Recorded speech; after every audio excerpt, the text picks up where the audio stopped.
जिसने माँ बाप की सेवा नहीं की और वो जाकर के गंगा की धारा में डुबकी लगाए तो क्या उसका कभी कल्याण होगा? कभी नहीं होगा। क्यों?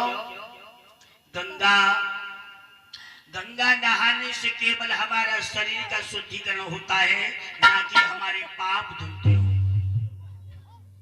और भक्तों, कुछ हमारी माता बहना जो पूर्णमासी पे जाती है, कुंवारी लड़कियां, मैंने देखा है, वो दोना में थोड़े फूल लेकर के उस पर चिराग लगा करके गंगा की धार में बहा देती हैं। और तुम्हें ये भी पता है दिया किसका लगता है? मरे हुए हैं। तो माता बहनों का जिंदे माँ बाप को दिया लगाए हुए जाती हो हैं। अब उन्हें यही पता नहीं है कि हमें गंगा जाते हुए क्या करना है, क्या नहीं करना है। जो यानी अगर कोई विधवा स्त्री अगर दीपक लगाए रही है तो तुम मोबाइल संग में पागल हुई हो।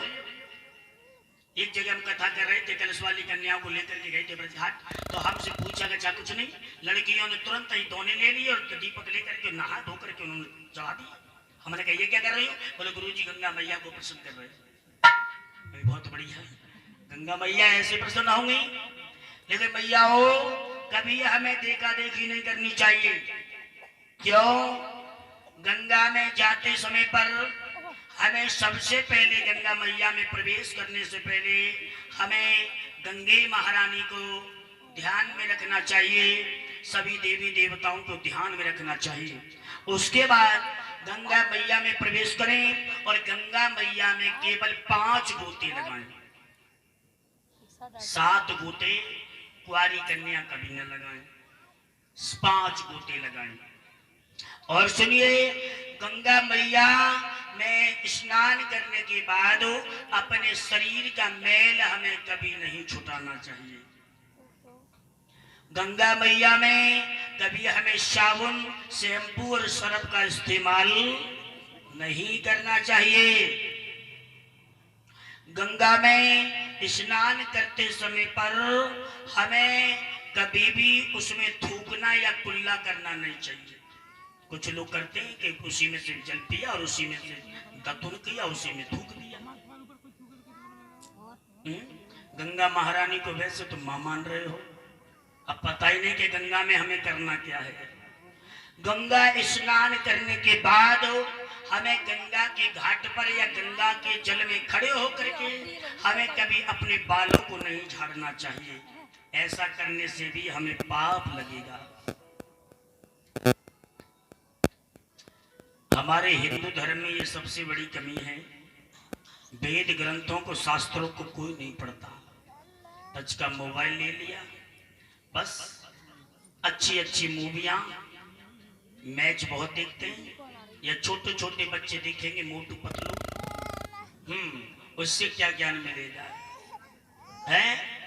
अरे सबसे मेन बात तो ये है कि हमें अपने संस्कारों पर ध्यान देना चाहिए।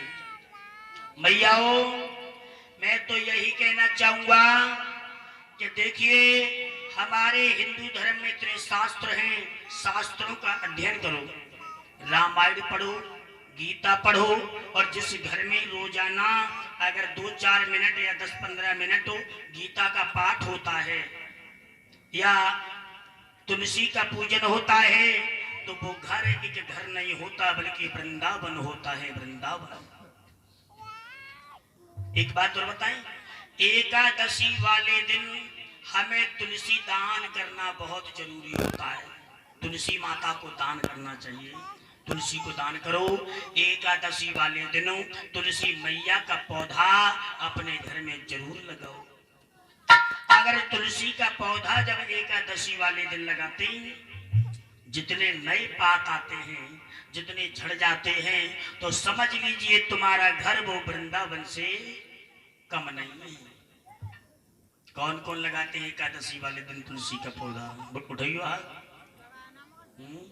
अच्छा, अब तुलसी, सबसे मेन बात यह है कि मैयाओं, कि इंसान दिन में 3 बार भोजन करता है, लेकिन भगवान का भजन एक बार नहीं करता। और अगर भगवान का भजन करे तो लाख झंझट उसमें पैदा हो जाते हैं।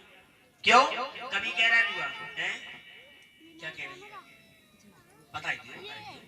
अच्छा, कि 3 बार भोजन न भजन 1 बार, उसमें भी आते हैं झंझट 1000। मन मेरा कहता मैं गंगा नहाऊं, गंगा नहाऊं पापों को धुलाऊं, और कि गंगा नहाए न बदले विचार, उसमें भी आ गए हैं झंझट।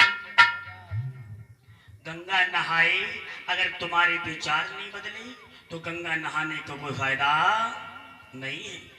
और मन मेरा कहता मैं मंदिर में जाऊं, मंदिर में जाऊं ठाकुर को मनाऊं, और मंदिर में जाते आ गए रिश्तेदार, उसमें भी आ गए हैं झंझट। मंदिर में जा रहे हैं, समझी साहब आ गए। अब पूजा की थाली दी, और पूजा की थाली बोले चलो 2 मिनट के बाद चले जाएंगे मंदिर, तो पहले समधी जी का स्वागत कर दो। ए भैया, पूजा को छोड़ दिया और समधी के स्वागत में लग गए। लेकिन भक्तों कि मंदिर में जाते आ गए रिश्तेदार, उसमें भी आते हैं झंझट 1000। 3 बार भोजन और नहीं भजन 1 बार, उसमें भी आते हैं झंझट 1000। 3 बार भोजन करता है लेकिन भगवान का भजन इंसान 1 भी बार नहीं करता। और सुनो, मन मेरा कहता मैं कथा करवाऊं, कथा करवाऊं माधव को बुलाऊं, और अब मन कह रहा है मैं भागवत करा लूं।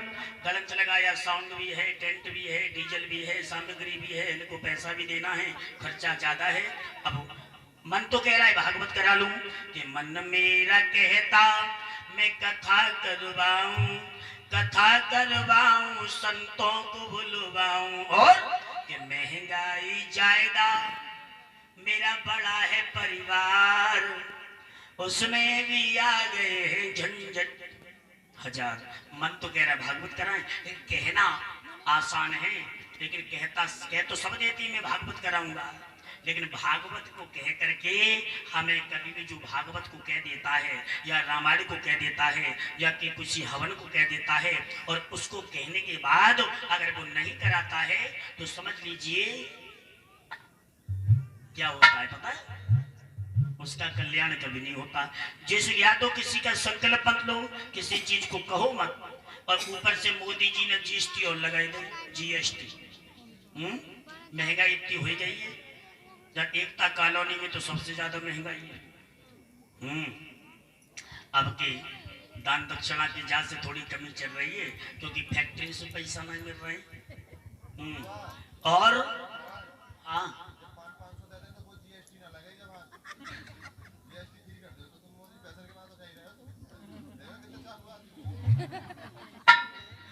भगवान कन्हैया के प्यारे भक्तों, तो सबसे मेन बात कि माताएं बहनों भाइयों, हमें ये नियम करने चाहिए, और अगर ये नियम अगर है तो समझ लीजिए तुम्हारा कल्याण हो जाएगा। और जो हमारी जो कुंवारी लड़कियां हैं, जो कुंवारी बहनें हैं, वो एक नियम और सुन लें।